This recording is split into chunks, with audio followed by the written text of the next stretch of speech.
Minggu ke-12 tahun A 2003. Kemartiran adalah kesaksian iman, pengharapan, dan kasih. Bapak, Ibu, saudara-saudari, kaum muda dan anak-anak yang saya kasihi, selamat berjumpa kembali dalam renungan misi SVD Indonesia. Liturgi minggu ini menampilkan sosok kemartiran.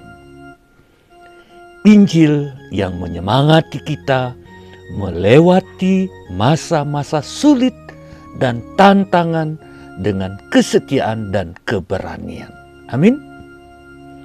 Yesus berkata kepada murid-muridnya, "Jangan takut dan gentar pada manusia.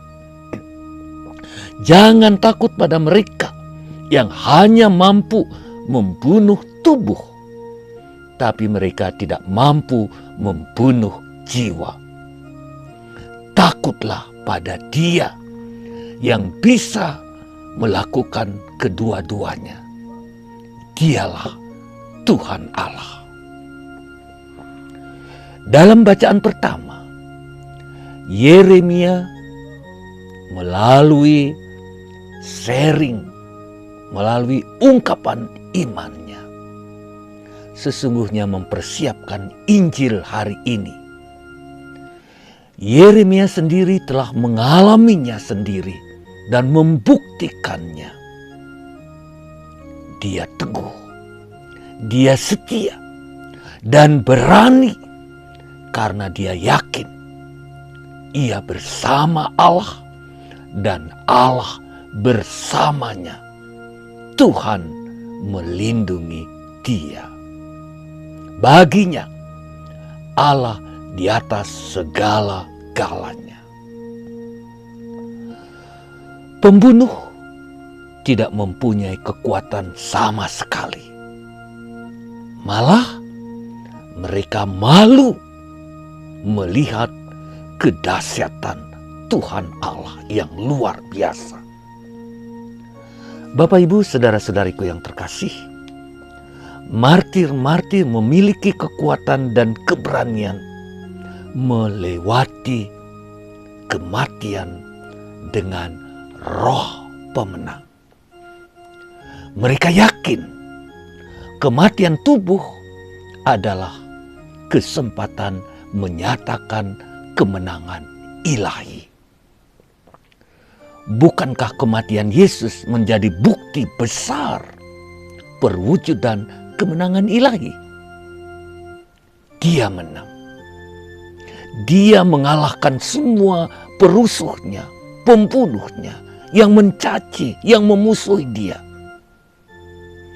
Inilah jalan, kesempatan untuk menanamkan dan memperdalam perjanjian baru. Bukankah dalam Ekaristi kita memperbaharui perjanjian baru ini melalui kematian Yesus?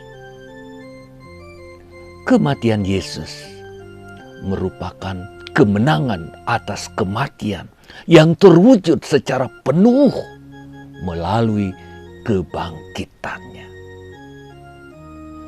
Bangkit dari mati, Yesus yang tidak akan pernah mati lagi.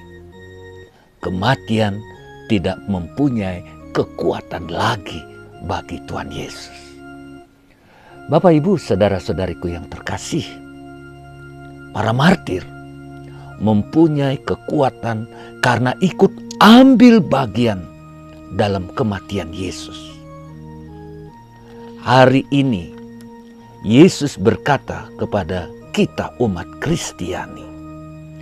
Jangan takut pada mereka yang hanya bisa membunuh tubuh, tetapi tidak mampu membunuh jiwa. Takutlah pada Tuhan Allah yang mampu membunuh kedua-duanya. Takut akan Allah telah dibuktikan oleh begitu banyak martir, ribuan bahkan jutaan. Santo Justinus misalnya, ketika dia dihukum, diadili, dibunuh, disiksa, dianiaya, dia tidak takut sama sekali. Yang dia takuti hanya Tuhan Allah. Barangkali Bapak Ibu saudara-saudariku yang terkasih, dewasa ini tidak banyak lagi orang yang takut kepada Tuhan, sehingga kejahatan merajalela, hidup tidak benar semakin ada di mana-mana. Ya, macam-macam kejahatan muncul. Tipu muslihat, tidak jujur. Takut akan Allah adalah suatu kesadaran akan hadirnya kuasa yang maha dahsyat, yang maha tinggi. Saat penganiayaan, cobaan,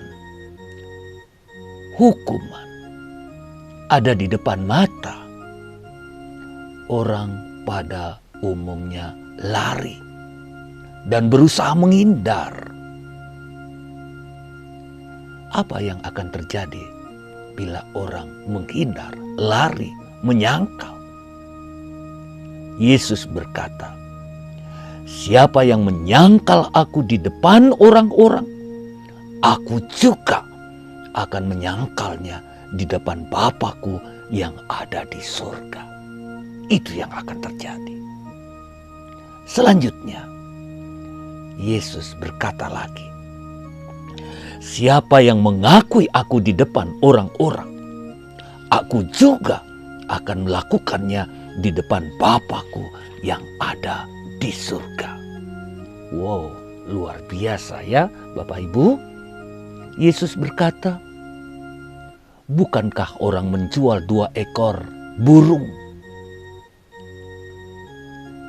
yang harganya kecil sekali, namun tidak ada satupun yang jatuh kalau Bapa tidak menghendakinya. Maksudnya apa? Kita ini sungguh berharga, bernilai di hadapan Tuhan. Mengapa kita menyia-nyiakan ketika Tuhan begitu menghargai kita, melindungi kita, menjaga kita? Takut akan Allah sangat penting Bapak Ibu saudara-saudariku. Keyakinan pada Dia lebih penting lagi.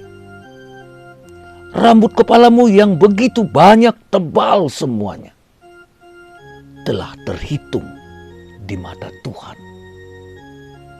Semuanya sudah dihitung Tuhan. Karena itu jangan takut. Kamu sangat berharga di mata Tuhan. Kalau burung saja yang harganya murah begitu, diperhatikan, diperhitungkan lagi, apalagi kamu. Tuhan sangat memperhatikan kita. Nah, Bapak Ibu saudara-saudariku yang terkasih, dalam bacaan pertama, Yeremia mempercayakan semua yang dialaminya ke dalam tangan Tuhan.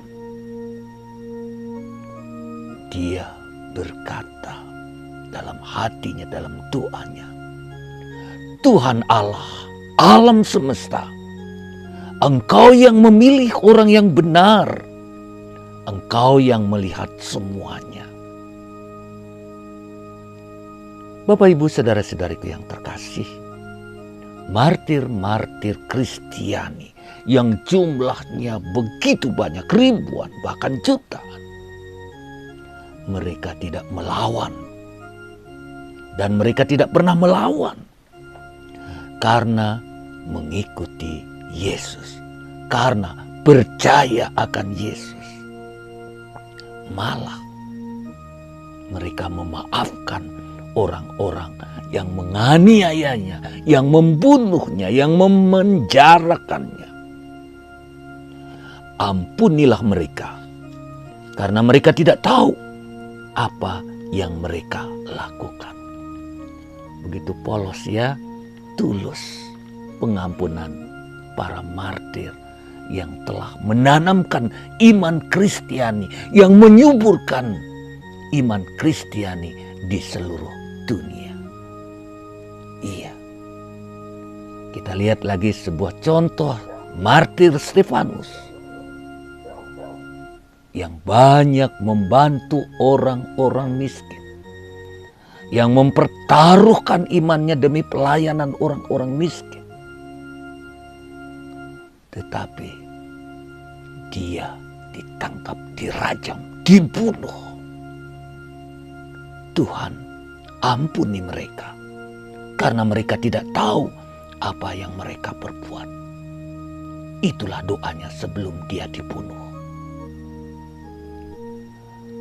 Martir-martir Kristiani yang dianiaya tidak pernah membalas dengan kejahatan, melainkan selalu mengampuni dengan penuh kasih dan mendoakan mereka supaya mereka bertobat.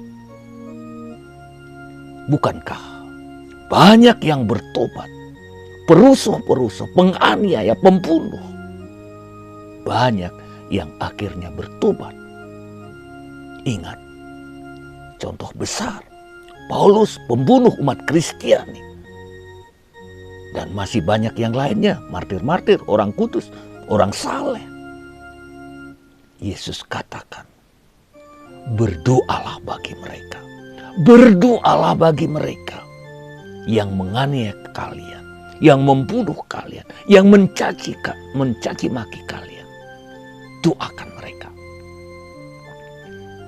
Iya, Bapak Ibu, saudara-saudariku yang terkasih, kemartiran adalah bentuk kesaksian iman, pengharapan, dan kasih kita sebagai orang Kristiani.